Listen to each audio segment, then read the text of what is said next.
संगत जी, एक सेठ की साखी जो कि बाबा चरण सिंह जी के समय की साखी है जे।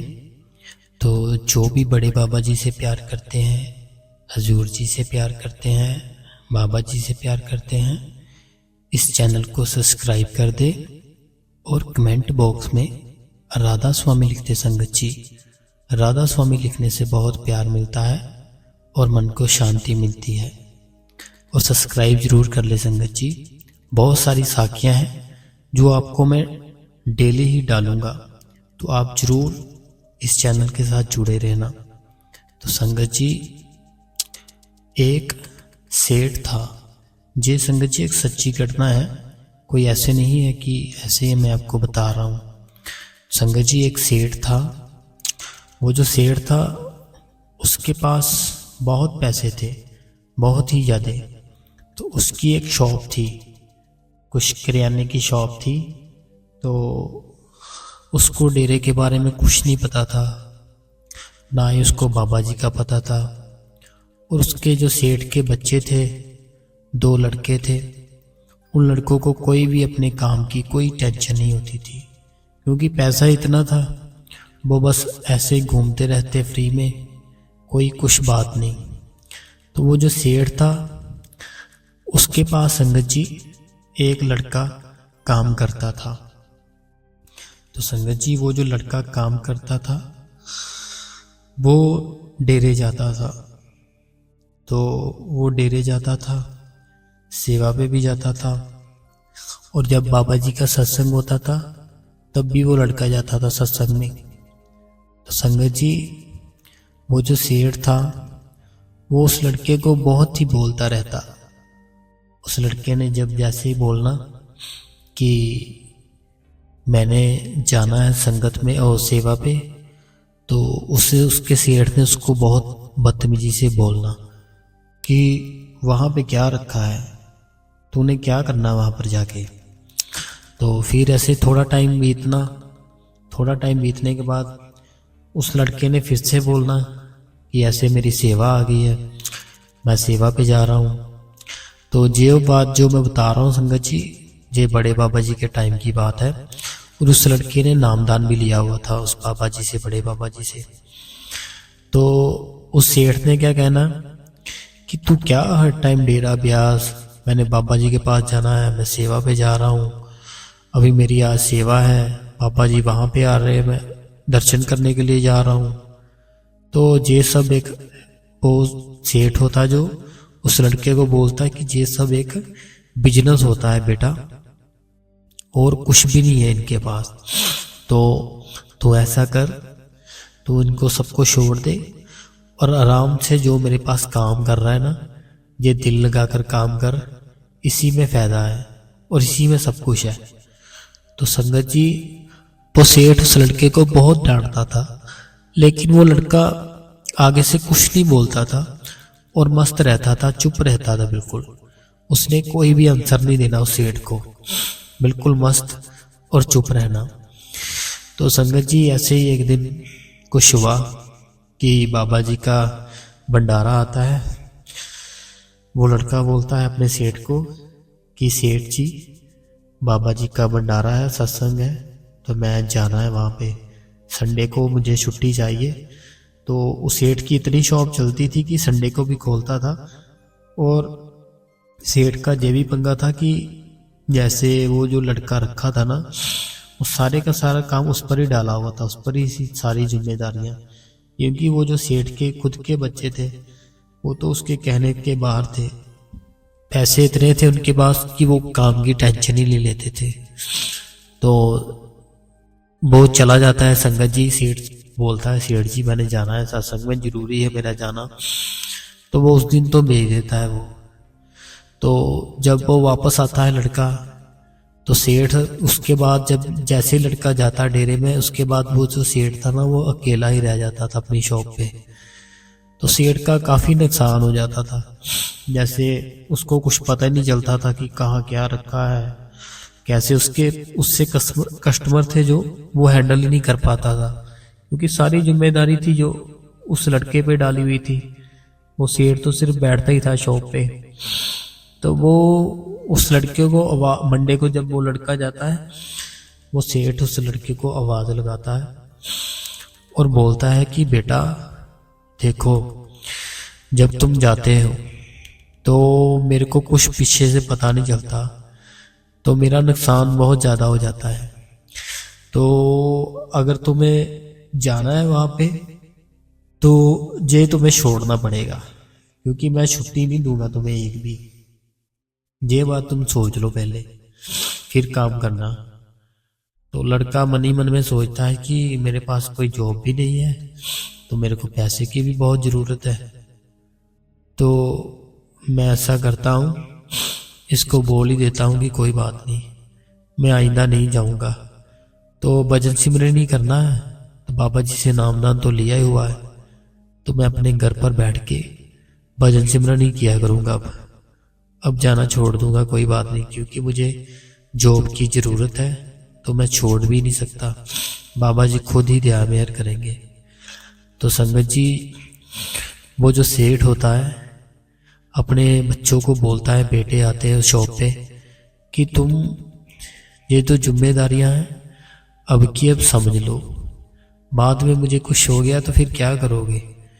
तो वो जो उसके लड़के होते वो भी वो बोल देते कि ये रखा तो हुआ तूने लड़का, तुम क्यों टेंशन ले रहे हो।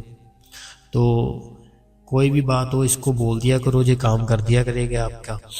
क्योंकि मैंने बताया ना आपको कि वो बहुत जिम्मेदारियों से लड़के पे डाली होती थी उसने। तो उसके लड़के भी यही बोलते थे कि तुम इसी को बोल दिया करो, कोई भी काम हो मुझे हमें ना तंग किया करो। तो उसने बोलना भी, सेठ ने बोलना कि प्यार से बोला करो मेरे साथ, मैं आपका बाप हूँ, ऐसे क्यों बोलते हो इतना बदतमीजी से। तो उसके बच्चों ने बोलना कि देखो, हम तो ऐसे जैसे हैं ऐसे ही रहेंगे, आप देख लो अपना जो भी है, अगर आपको कोई काम हो कुछ भी हो इसको बोला करो, हमें ना तंग किया करो।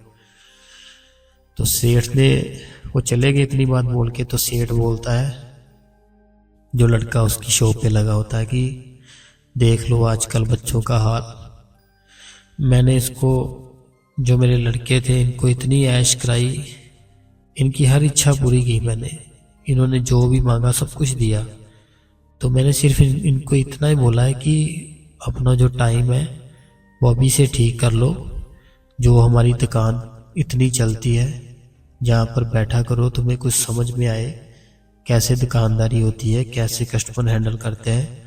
लेकिन ये तो सुनते ही नहीं है, मुझे टेंशन होती है, मैं क्या करूं। तो बस एक तुम ही हो जो मेरी बात सुनते हो, तो मैं तुम्हें डांटता भी हूँ, तुम फिर भी मस्ती रहते हो। तो संगत जी को वो बोलता है कि कोई बात नहीं, ये सब कर्मों का है, जो भी लेना देना। तो सेठ बोलता है कि मैंने इतनी बार तेरे को डांटा, तो मेरे को आज तक कुछ नहीं बोला, मैंने वहां पे तेरे को जाने को मना किया, वो भी तूने मेरे को बड़े ही हंसते हुए बोल दिया कि हाँ ठीक है, आज के बाद नहीं जाऊंगा। तो तुम अगर ऐसे हो तो तुम्हारे गुरु कैसे होंगे। तो तुम ऐसा करो, एक बार मुझे लेकर जाओ वहां पे। तो वो लड़का बोलता है जरूर। अब उस लड़के के मन में तो ऐसे जैसे उसको पूरा संसार ही मिल गया है संगत जी, ऐसे लड़का वो खुश हो जाता है बहुत ज़्यादा। तो वो बोलता है कि इस संडे भंडारा है बाबा जी का, तो हम जाएंगे सेठ जी। और सेठ भी बोलता है कि हाँ हम जाएंगे, अभी कर लिया मैंने जितना काम करना था, जिनके लिए कर रहा हूँ वो तो मेरी बात ही नहीं मानते, तो मेरे मन को भी शांति नहीं मिलती, तो अब तू चलना मेरे को साथ लेके। लड़का बहुत खुश। तो लड़का बोलता जैसे संडे को जाएंगे, वो संडे आ जाता है और वो दोनों निकल जाते हैं डेरे की तरफ संगत जी। और वो जो सेठ होता है उसके पास इतना पैसा होता है कि उसको कोई भी परवाह नहीं होती। तो जैसे वो डेरे के अंदर पैर ही रखता है अपना, उसके मन को इतनी शांति मिलती है, इतनी शांति मिलती है। वहाँ का वातावरण देखकर, कोई प्रदूषण नहीं, इतनी सफाई, इतनी शांत, उसके मन को ऐसे ही शांति मिल जाती है। और संगत जी वो जैसे सत्संग शुरू होता है तो बड़े बाबा जी सत्संग कर रहे होते हैं। ये उस समय की बात है जब बड़े बाबा जी थे।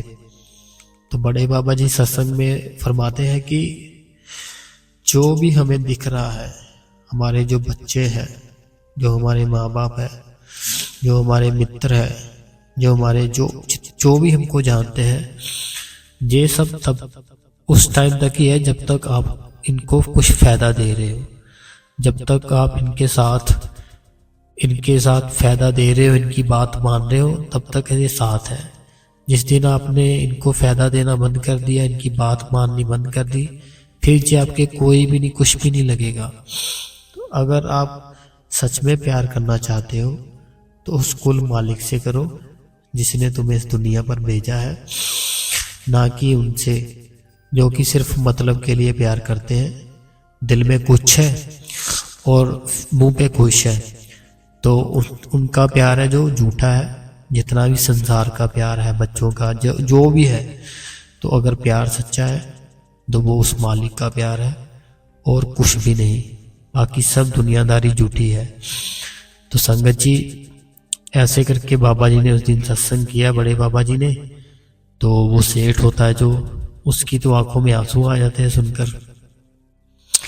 तो जैसे वो बाहर निकलते हैं, अगले दिन वो अपनी शॉप पर बैठे होते हैं संगत जी। तो वो जो सेठ होता है उस लड़के को बोलता है कि क्या तुम बाबा जी को बैठना उठना है तुम्हारा बाबा जी के साथ? तो वो बोलता है कि नहीं नहीं, बस ऐसे बाबा जी सत्संग करते हैं, किसी ने कुछ पूछना हो बता देते हैं, तो ऐसे कोई बात नहीं, क्यों क्या हुआ? तो वो सेठ बोलता है कि जिस बात से मैं परेशान हूँ, जिस बात की मुझे टेंशन है, वही बात मुझे उस बाबा जी ने समझाई, तुम्हारे जो बाबा जी है। ऐसा कैसे हो सकता है कि मैं जैसे बच्चों से परेशान हूँ, दुनियादारी से परेशान हूँ, इतना पैसा है मेरे पास, फिर भी मैं परेशान हूँ। तो ये सारी जितनी बातें थी, सबकी सब बाबा जी ने उस सत्संग में बोली। उनको कैसे पता चला कि मैं ऐसे करके मैं परेशान हूँ? तो तुमने बताया होगा। तो वो बोलता है कि सेठ जी, जब हम चले थे अपने घर से, तो घर से अब चले थे तो तब से लेकर डेरे तक आप मेरे साथ ही थे, 1 मिनट भी नहीं हम अलग हुए थे। मैं कब मिलाया बाबा जी से, कब बोल दिया उनको? तो ये हमारे जो बाबा जी है बहुत ही करने वाले हैं, इनके ऊपर कोई भी नहीं है। तो ये सच्चे संत है आज के टाइम के। तो जो भी बाबा जी बोलते हैं वो होता ही होता है, और उनको हर समय का, हर टाइम का सब कुछ पता होता है। तो सेठ जी आप टेंशन मत लो, मैंने कुछ नहीं बताया। तो संगत जी, वो सेठ फिर उस लड़के के पीछे पड़ जाता है। वो बोलता है कि मैंने तुम्हें मना किया था जाने के लिए, तो तूने बोला था जो नामदान मिला है, जैसे भजन सिमरन करते हैं वही कर लिया करूंगा घर पर।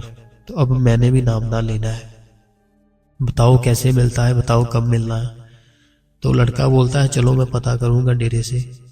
वो लड़का पता करता है डेरे से, और जो सेठ होता है वो पहुंच जाता है दोनों नामदान के लिए। संगत जी, उसने तो पहले से लिया होता है, वो सिर्फ साथ ही चलता है। तो पर्ची जब मिलती है, पर्ची मिल जाती है उसको संगत जी। तो जैसे ही वो बड़े बाबा जी के सामने आता है पर्ची लेकर, तो बड़े बाबा जी इसको आवाज लगाते हैं, बोलते हैं ओए आ गया तू, मिल गया तेरे को टाइम आने का, लेकिन तूने देर कर दी बहुत, इतनी लेट क्यों आया? मैं तो कब से तेरी इंतजार कर रहा था। ये बड़े बाबा जी इसको बोलते हैं। तो आगे से वो सेठ बोलता है कि बाबा जी जब आपका हुक्म होना था तभी मैंने आना था, तो अब मैं आ गया हूँ, मेरे पे दया मेहर कर दो। तो पहले के टाइम पे बताइए संगत जी आपको, बाबा जी ने जिसको दान देना होता था हाथ से इशारा करते थे, इसको इस साइड भेज दो, उसको उस साइड भेज दो।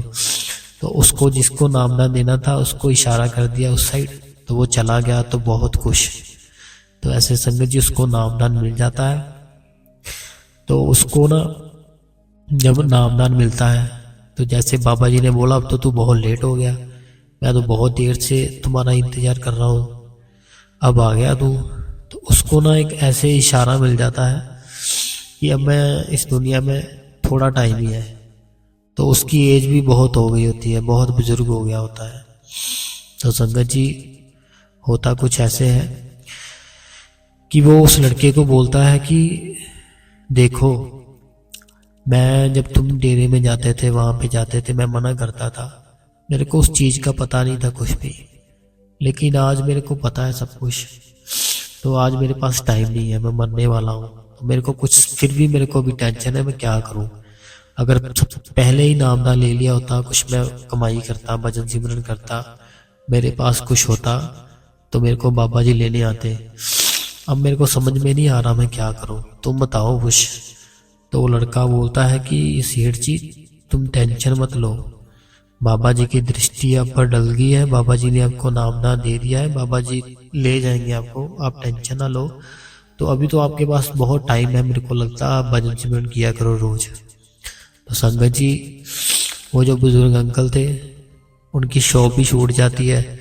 अब वो सिर्फ वो लड़का ही जाता था वहां पे, तो उनसे बैठा भी नहीं जाता था, ना उठा जाता था, ना चला जाता था। तो एक दिन ऐसा हुआ कि वो जो सेठ जी थे, वो लड़के को मतलब बुलाते हैं शॉप से, उसके साथ उनका काफ़ी बातचीत होती रहती थी, प्यार था लड़के के साथ। तो उसको बोलते कि मेरा टाइम आ गया, बस मैं जाने लगा। तो संगत जी, उसको क्या होता है कि वो इतना भजन सिमरन करने लग जाता है सेठ, कि बाबा जी के अंदर से उसको दर्शन हो जाते हैं। तो बड़े ही आराम से उसकी डेथ हो जाती है, मृत्यु हो जाती है। और उसके जो बच्चे होते हैं, उनको सब कुछ पता चल जाता है कि ऐसे जो डेरे में गया, नाम ना लिया। तो वो जो लड़का होता है, उसके दोनों बेटे पूछते हैं कि हमें इतना तो पता है, कोई तो बात थी उनमें, जो गुरु थे इनके, तो तू ही लेके गया था, तू बता मेरे को कहाँ है, हम भी जाएंगे। तो वो लड़का बहुत शॉक्ड हो जाता है कि इनको क्या हो गया। तो वो बोलता है कि आप क्यों जाना चाहते हो, क्या हुआ बताओ, कोई बात तो बताओ। तो उसके बच्चे बोलते हैं कि इनसे बैठा भी नहीं जाता था, ना उठा जाता था, लेकिन जब इनका भजन और सिमरन का टाइम होता था, जो 3-3 4-4 घंटे चौकड़ी लगाकर बिल्कुल सीधे बैठ जाते थे, तो इनको दर्शन होते थे मालिक के अंदर। हमें पता है इनके फेस पे बहुत रौनक होती थी, बहुत चमक होती थी उस टाइम जब ये बैठते थे। तो हमें पता है जो भी आज के सच्चे संत हैं वही है, और वही इनको लेकर गए हैं। और आज से हम दोनों ने भी डिसाइड कर लिया है, हम जो भी काम करते हैं गलत मलत सब कुछ छोड़ देंगे और तुम्हारे साथ जाएंगे, वहां पे सेवा करेंगे, क्योंकि हमें पता चल गया है कि वही सच्चे संत थे आज के। तो ऐसे संगत जी, वो दोनों भाई उस लड़के के साथ जाते हैं, वो लड़के के साथ जाकर वो सत्संग सुनते हैं। सत्संग सुनने के बाद सेम फिर वो भी नामदान ले लेते हैं बाबा जी से दोनों, और भजन सिमरन की कमाई करते हैं, और उनकी भी काफ़ी लंबी बैठक हो जाती है। तो फिर जो उनकी शॉप होती है, वो लड़के दोनों अपनी शॉप पे भी जाना शुरू हो जाते हैं। तो ऐसे करके संगत जी, बाबा जी ने जिनको चुनना होता है, जिनको जो लोग बाबा जी से नफरत करते हैं, बाबा जी उनको भी नामदान दे देते हैं। जैसे जो भी बुराई करता है, बुराई करने वाले के भी अगर मुख से बाबा जी का नाम आ गया तो समझो उसका भी बेड़ा पार। तो इतनी करने वाले हमारे बाबा जी है, और सब कुछ उस नाम में ही है। जो भी ताकत है ना, तो उस नाम में ही है संगत जी। जैसे दूध है, दूध में ही घी निकलता है, देसी घी, दूध में से मक्खन निकलता है, दूध में से ही दही निकलता है, दूध में से ही मलाई निकलती है। ऐसे जो बाबा जी ने हमें 5 नाम दे दिए, उस नाम में सारा कुछ आ जाता है। तो हमें सिर्फ वो नाम सिमरन करना है, बैठना है, बैठना है, बैठना है संगत जी। और 2.5 घंटे बैठना है। 2.5 घंटे नहीं बैठा जाता, 10 मिनट से शुरू करो, बाद में आपका टाइम धीरे धीरे ज़्यादा होता रहेगा बाबा जी की दया मेहर से। तो आज की जितनी भी साखियाँ आपने सुनी है, ऐसी और साखियाँ सुनना चाहते हो आप, तो संगत जी इस चैनल को सब्सक्राइब कर दो, जो आप ही का चैनल है।